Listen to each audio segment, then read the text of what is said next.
عزیز دوستو، پیارے بچوں، السلام علیکم۔ امید کے خیریت سے ہوں گے۔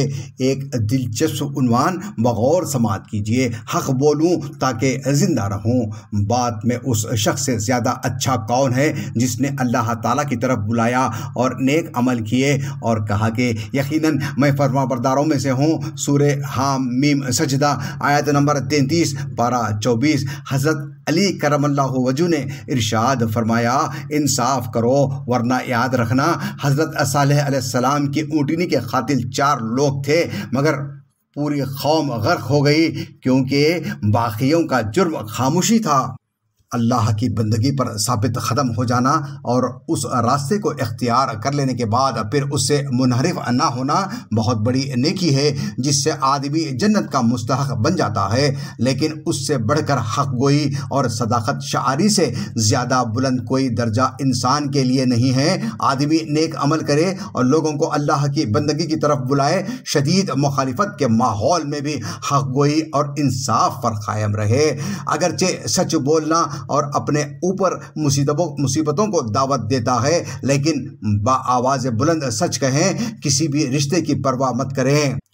دور حاضر میں حالت یہ ہے کہ جو شخص بھی بلا کسی نفع و نقصان کی فکر کیے سچ کہتا ہے، گویا اس نے درندوں کے جنگل میں قدم رکھ دیا ہے جہاں ہر ایک اسے پھاڑ کھانے کو دوڑتے ہیں۔ اس سے آگے بڑھ کر جس نے شاعر اسلام اور قانون اسلام کی خاطر زبان کھولی، اس نے تو گویا درندوں کو پکار دیا کہ آؤ اور مجھے بھجوڑ ڈالو۔ لیکن کسی شخص کا اللہ کو اپنا رب مان کر سیدھی راہ اختیار کر لینا اور اس سے نہ ہٹنا بلا شبہ اپنی جگہ بڑی اور بنیادی نیکی ہے، لیکن کمال درجے کی نیکی یہ ہے کہ میں مسلمان ہوں اور نتائج سے بے پرواہ ہو کر اللہ کی بندگی کی طرف خلق خدا کو دعوت دے اور اس کام کو کرتے ہوئے اپنا عمل اتنا پاکیزہ رکھے کہ کسی کو اسلام اور اس کے علم برداروں پر حرف رکھنے کی گنجائش نہ ملے۔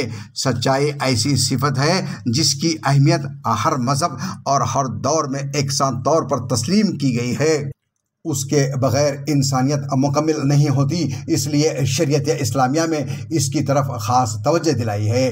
حضور اکرم صلی اللہ علیہ وسلم نے فرمایا، سچائی کو لازم پکڑو کیونکہ سچ نیکی کی راہ دکھاتا ہے اور نیکی جنت کی طرف لے جاتی ہے، اور آدمی یکساں طور پر سچ کہتا ہے اور سچائی کی کوشش میں رہتا ہے، یہاں تک کہ اللہ کی نظر میں اس کا نام سچوں میں لکھ دیا جاتا ہے۔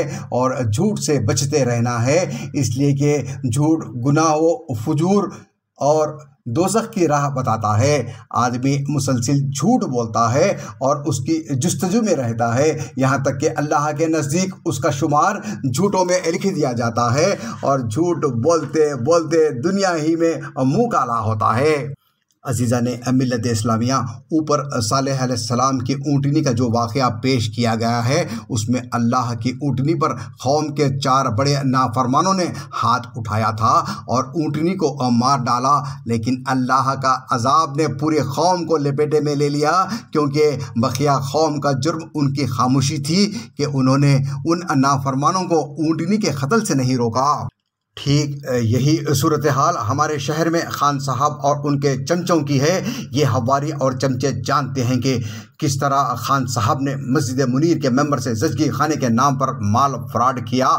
یتیم، یسیر اور نادار طلباء کے نام جو فنڈ زکوٰۃ، صدقات، خیرات کی شکل میں جمع کیا، وہ اپنی اور اپنی اولاد کی عیش خوشی کے لیے اور اپنی انگریز نما اولاد کے مستقبل کو چمکانے کے لیے ہڑپ کر لیا۔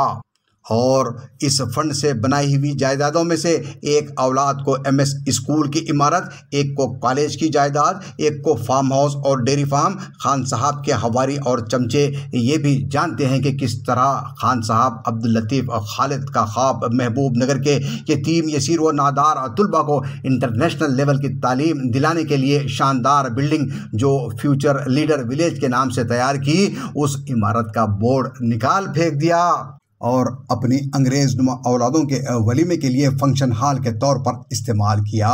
کیا یہ جائز ہے؟ برا کرنے والوں کے ساتھ برائی میں ساتھ دینے والے بھی اور خاموش تماشا دیکھنے والے اللہ کے عذاب میں دھر لیے جاتے ہیں۔ یہ بات خان صاحب اور ان کے حواری یاد رکھیں۔ اے ملت کے ہوش مند نوجوانوں، سنو، یہ بڑی بڑی اور قیمتی جائیدادیں ملت اسلامیہ محبوب نگر کی ہیں۔ ملت کے غریب، یتیم، یسیر و نادار اور طلباء کی تعلیم و تربیت کے لیے اہل خیر حضرات کے خون پسینے کی کمائی ہے، نہ کہ خان صاحب کی ذاتی جاگیر ہے۔ عبداللطیف، خالد ترکی اور ان جیسے سینکڑوں دردمند اہل خیر حضرات و خواتین نے ملت کے غریب نونہالوں کی تعلیم و تربیت کے لیے جو عمارتیں بنائی ہیں، ان میں خان صاحب اینڈ فیملی عیش کر رہی ہے، اور جو خواب ان اہل خیر حضرات نے دیکھا تھا وہ خان صاحب کو کیسے گوارا ہو کہ یہ غریب و نادار طلباء پڑھ لکھ کر قابل بنے، انٹرنیشنل لیول کے عالم دین، ڈاکٹر، انجینئر، تاجر اور پروفیشنل بن جائیں۔ ان غریب طلباء کے مستقبل پر ٹھوکر مارتے ہوئے خان صاحب نے یہ ساری جائیدادیں اپنی انگریز نما اولادوں کے مستقبل کے لیے ہڑپ لیں۔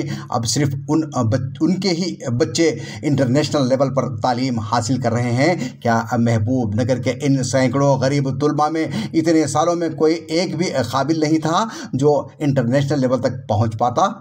افسوس، صد افسوس کہ بین الاقوامی سطح سے آنے والے اتنے فنڈ اور زکوٰۃ، صدقات و خیرات پر خان صاحب کی ایک فیملی عیش کرتی ہے، اور جن غریب معصوم نونہالوں کے نام پر یہ فنڈ جمع کیے جاتے ہیں وہ غریب و معصوم طلباء انہی کے لیے آج بھی زکوٰۃ، صدقات، خیرات و چرم وصول کر رہے ہیں، کیلنڈر فروخت کر رہے ہیں، گھر کی صفائی کرتے ہیں، ان کی سواریاں دھوتے ہیں، وغالدان صاف کرتے ہیں، اور خان صاحب کی مالش و مساج بھی کرتے ہیں۔ یہ ہے ہمارے شہر کی ایک مشہور دینی درسگاہ سراج العلوم کے ٹرسٹ کی اندرونی صورتحال۔ خان صاحب، ان یتیم طلباء کی بدعا خالی نہیں جائیں گی۔